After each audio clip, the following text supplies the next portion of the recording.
اللہ کے نبی وہ کسی کافروں کی عورت کو قتل کرنے کی اجازت نہیں دیتے، کسی کافروں کے بچے کو مارنے کی اجازت نہیں دیتے، کسی کافروں کے ایسے شخص کو مارنے کی اجازت نہیں دیتے جو اپنے گرجے میں، اپنے مندر میں، اپنے گردوارے میں، اپنے عبادت خانے میں اپنے باطل دین کے مطابق بیٹھا عبادت کر رہا ہو، اسلام کے خلاف ہو، امام الانبیاء اسے بھی مارنے کی اجازت نہیں دیتے۔ اور اللہ کے گھر میں کھڑا ہوں، پیدا کرنے والے کی قسم اٹھا کے کہہ رہا ہوں، پیارے پیغمبر ایسے کافر کے خلاف ہاتھ اٹھانے کی اجازت نہیں دیتے اپنے امتیوں کو، جو کافر اپنے ہاتھ سے، اپنے مال سے، اپنے کردار سے کسی بھی طرح اسلام اور مسلمانوں کو نقصان پہنچانے کی راہ پر نہیں چل رہا۔ جس کافر سے پوری دنیا میں اسلام کو، مسلمانوں کو کسی قسم کی کوئی تکلیف، کوئی گزند، کوئی نقصان نہیں پہنچ رہا، وہ اسلام اور مسلمانوں کے خلاف کسی نقصان والی، تکلیف والی کارروائی میں شریک نہیں۔ کعبے کے رب کی قسم محمد الرسول اللہ ایسے کافر کو بھی قتل کرنے کی اجازت نہیں دیتے۔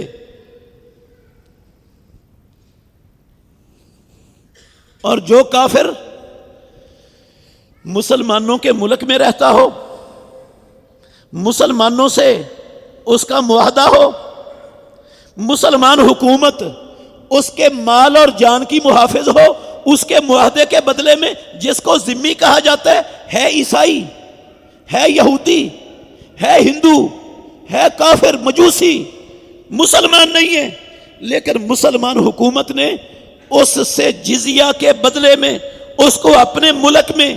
زندہ رہنے کا، جینے کا حق دیا ہے، اجازت دی ہے، رہ سکتے ہو۔ ایسے ذمی کافر کو قتل کرنا بھی اسلام کے اندر حلال اور جائز نہیں ہے۔ جو کسی ایسے کافر پر اسلحہ تانتا ہے، اسے قتل کرتا ہے، ناطق وحی محمد الرسول اللہ صلی اللہ علیہ وسلم فرماتے ہیں کہ وہ بندہ جنت کی ہوا بھی نہیں پا سکے گا۔ جنت میں جانا تو دور کی بات ہے، جنت کی ہوا بھی اس کو میسر نہیں آئے گی۔ بے شک وہ 5 وقت کا نمازی ہو، پہلی صف میں تکبیر اولیٰ کے ساتھ نمازیں پڑھتا ہو، تہجد پڑھتا ہو، اشراق پڑھتا ہو، جمعہ پڑھتا ہو، عمرے کرتا ہو، حج کرتا ہو، زکوٰۃ دیتا ہو، تلاوت کرتا ہو، محمد الرسول اللہ صلی اللہ علیہ وسلم سے عشق کے، محبت کے بڑے بلند و بانگ دعوے بھی کرتا ہو،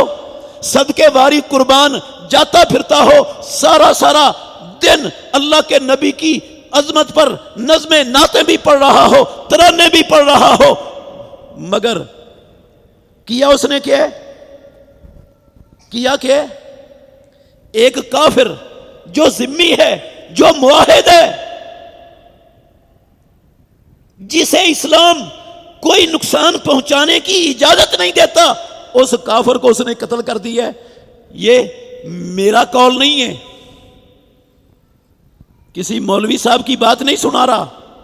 صحیح بخاری شریف کی حدیث کے لفظ، امام الانبیاء کی زبان سے نکلے ہوئے سچے اور سچے لفظ، پیارے پیغمبر نے کہا جنت کی ہوا بھی نہیں پائے گا۔ جنت میں جانا تو دور کی بات ہے، اور جنت کی ہوا صحیح بخاری شریف کی دوسری حدیث میں ہے کہ وہ جنت سے 40 سال کی مسافت پر بندہ دور ہو، جنت سے اتنا دور ہو جتنا 40 سال میں بندہ سفر کر سکتا ہے، تو وہاں پر بھی جنت کی ہوا مل جاتی ہے۔ اور یہ جنت سے اتنا دفعہ دور ہوگا کہ اس کو جنت کی ہوا بھی نہیں ملے گی۔ یہ ہے کافر کو جو ذمی ہے،